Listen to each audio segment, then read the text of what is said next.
here tonight with Zero Carbon Harrogate as the treasurer, and I hope tonight to learn a little bit about the innovations that are occurring in the low carbon technology space. I'm here tonight to listen to the subject of climate change, what might be going to happen in the future, and how we can go about adopting change so that we can prevent the worst effects around the Harrogate district. I'm from National Grid. The reason I'm here today is just to understand what developments are taking place and what practical ideas are going to come through for the future. The reason I've come tonight is to assist me with the CPD programme for the IET, and obviously to increase my knowledge in the area of tonight's lecture. Hello, we're at the Ingenious event 2018 with the Leeds CDT, and we're really hoping to look at a lot of presentations on climate change and invite academics about their research, and hope to learn and collaborate and to do some networking.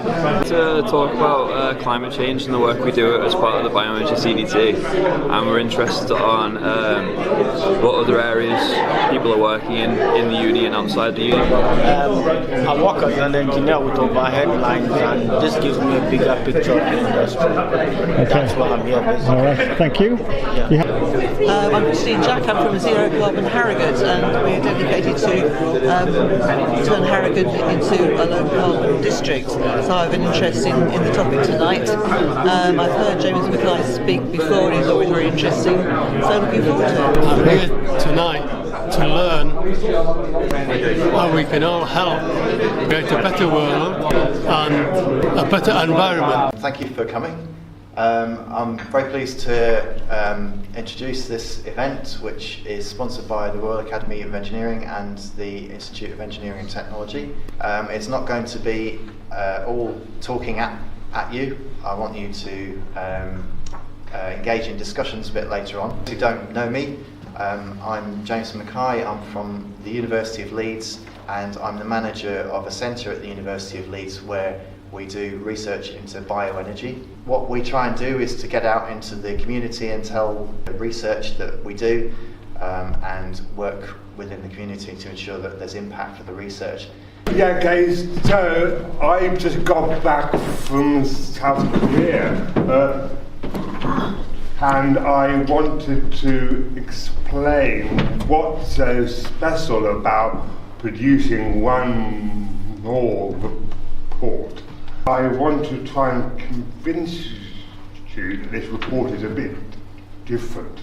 The Intergovernmental Panel for Climate Change was set up in the early 1990s. It has to be signed off and approved by all the world governments. So when we were in South Korea, you basically have this kind of Word document, okay, on the whole screen in front of delegations from 180 countries. And you have to agree every single word in that Word document unanimously. I did a series of lectures, ending in one in Auckland, New Zealand. Only a short time to present tonight, so I'm going to focus on just 4 words to describe what I've got. Word number 1 is facts. It's difficult to mention scientific facts without mentioning the IPCC, the Intergovernmental Panel on Climate Change, because it's been involved in all of this. And they produced voluminous reports. I cheekily summarised them in my talks about in 1990 about more or less it might be happening. Sorry. That's right. 1995 is it's probably happening, and humans are probably to blame. 2001, it's happening, it's probably too late. 2007, goodness, it's real, scramble, do something, let's adapt. And more recently, warming is unequivocal, and humans are to blame. The first thing that's special about this report is the very first IPCC report to go from the problems of climate change and we face as a society, and this very clearly articulated what we can expect as the world rises from 1 degree above pre-industrial today to 1.5 degrees to 2 degrees. And we expect impact to get worse, and the report clearly articulates how things like loss of biodiversity and heat waves and extreme will all get worse. So that's been done before, but the thing that made it special, we went right through from the issues right through to this. Really what made it very difficult for countries to come to an agreement was that there's some very hard, challenging numbers in the document, and they say we have to cut emissions by half within the next 10-year time frame if we are really serious about 1.5 degrees. So that's the first thing, and it does say we have to go zero carbon by mid-century. The Paris Climate Agreement, good though it is, isn't enough, and something drastic has to be done and done now. For over 400,000 years, just think about that, 400,000 years, the CO2 levels on Earth have not been above around 300 parts per million. Does that bit. They're now around 400 parts per million on a steep curve. If you're talking geological time, it's vertical. You know, it's done that since 1950. The average surface temperature of the planet has risen by about 1 degree centigrade during the 20th century, most in the last 4 decades, with the warmest all being since 2010. Surface ocean temperatures have risen about 0.5 degree. And if that's not enough, ice sheets have shrunk, glaciers are in retreat, there's less snow cover, Arctic ice is much less, sea levels are rising and the oceans are becoming more acidic. So basically, within most of your lifetimes, the whole world will have to be zero carbon if we're really serious about 1.5 degrees. And being serious about 1.5 degrees is so perfect. I did have a little glimpse of optimism, and the first one is that these 180 delegations were so well informed. So word number 2 is economy. The economy. Telling people to change their lifestyle so far has had very limited impact.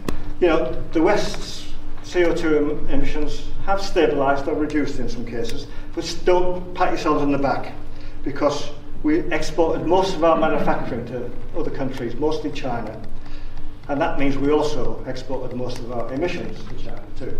Governments interfering in the market have unintended consequences as well. As an example, the impact of the marginal cost, not the full cost, but the marginal cost of the subsidised renewable energy can push down the clearing price of electricity, leaving the polluting power stations like coal and gas. So we leave the polluting ones generating but not selling electricity. The market itself is a powerful force, you know, a really powerful force. It's kept all of you fed. So let's suppose we take a polluter pays approach to energy, and we make a clean-up charge for every tonne of carbon that's emitted. Dissenters suggest that this will raise the price of everything that uses carbon. It will, initially. The consequences, however, that it will lead to a positive feedback. So carbon emitters then will have an incentive to reduce their carbon footprint, because there'll be a financial benefit to them. They'll save on the clean-up charge. This should encourage innovation. They're always worried about the money, what it will cost. But we really shown before that if you make the investment today and you make the investment early, it will pay back. It will really pay back in the longer term.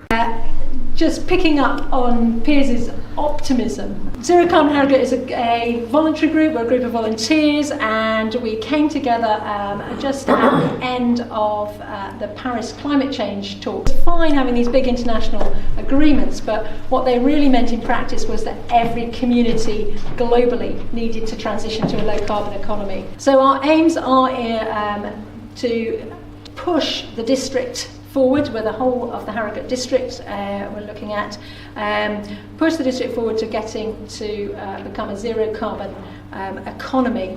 Dramatically reduce the amount of fossil fuels that we're using, dramatically increase the efficiency by which we're using energy, and potentially the need to capture quite large amounts of CO2 as well if we are to keep within the 1.5 degrees. And word 3 is adaptation.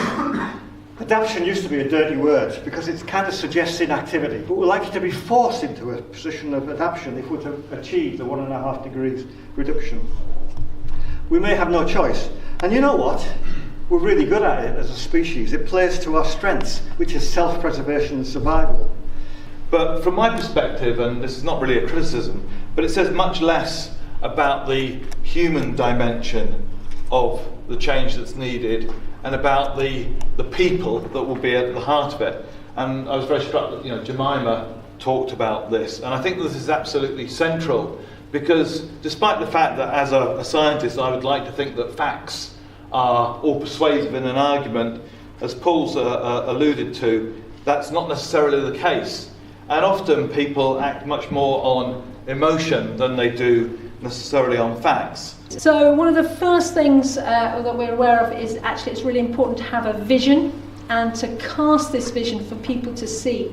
And in my experience, people find it really difficult to think about how their local area could be next week or next year, let alone 20 or 30 years down the line. Then our approach has been to be really positive and to try to share this vision and to try to be really collaborative, because we're not a campaigning or lobbying group. Too often when we see in the media and in other places about climate change, it's not a very positive message. It's all about the kinds of things that we won't be allowed to do. And I really think that what we need is to have a positive vision about the kind of world that we want to live in. A world that is a low carbon world, but also, as I think Jemima has touched upon, would bring many other benefits. And because we're a very small organisation, we have to be really focused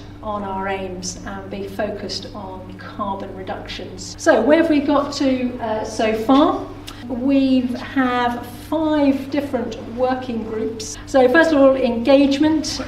We've been trying to raise awareness of the issues. In terms of communication, we now have a monthly column in the local paper, the Harrogate Advertiser, that goes out across the area, just to start seeding ideas for people about how you transition to a low carbon economy.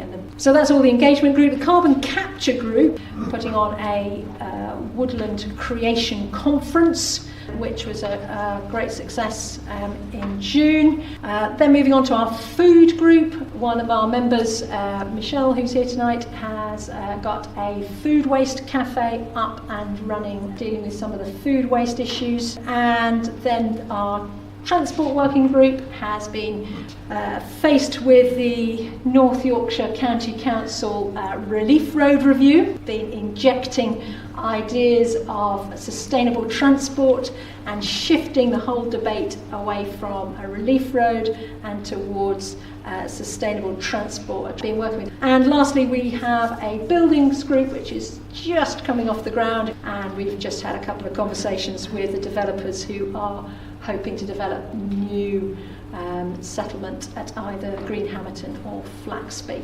Could be low carbon.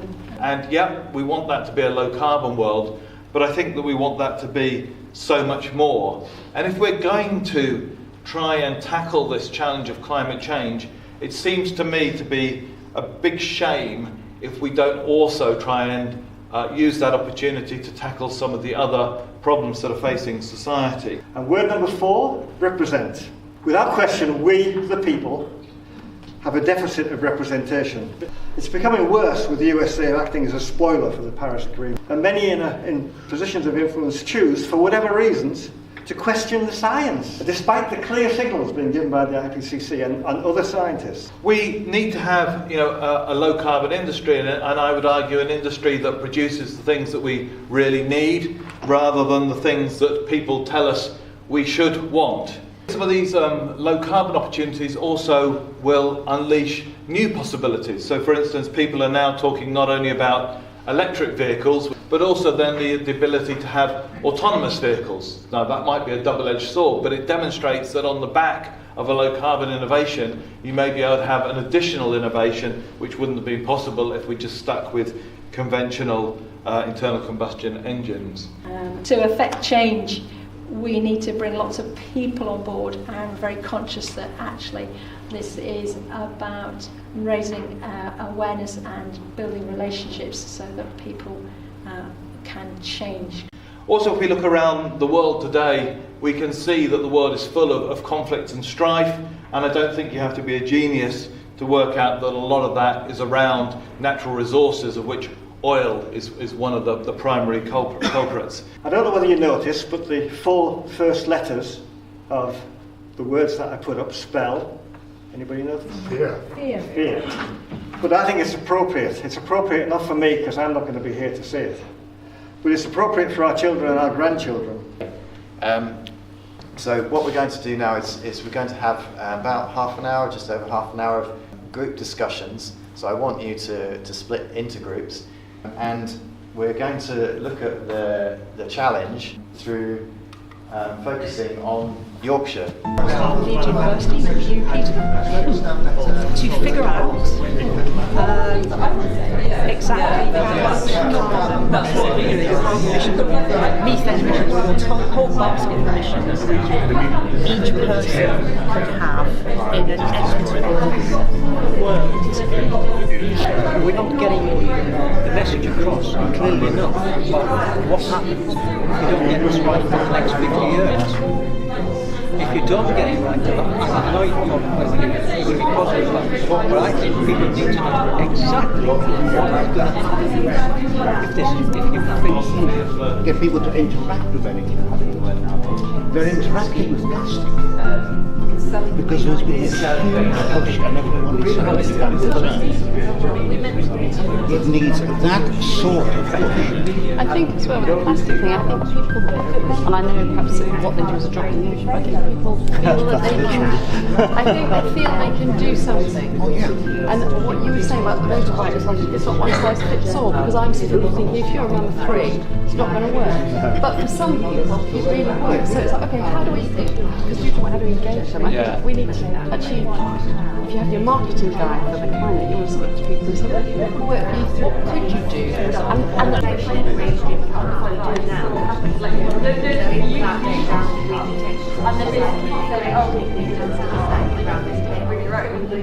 what they said was, so they did that, and then there was a university, there was that something. What they said was say, instead of giving a discount, they should change the phrasing to coffee in a mug we give you, which is foundation coffee in your own mug, £2.65.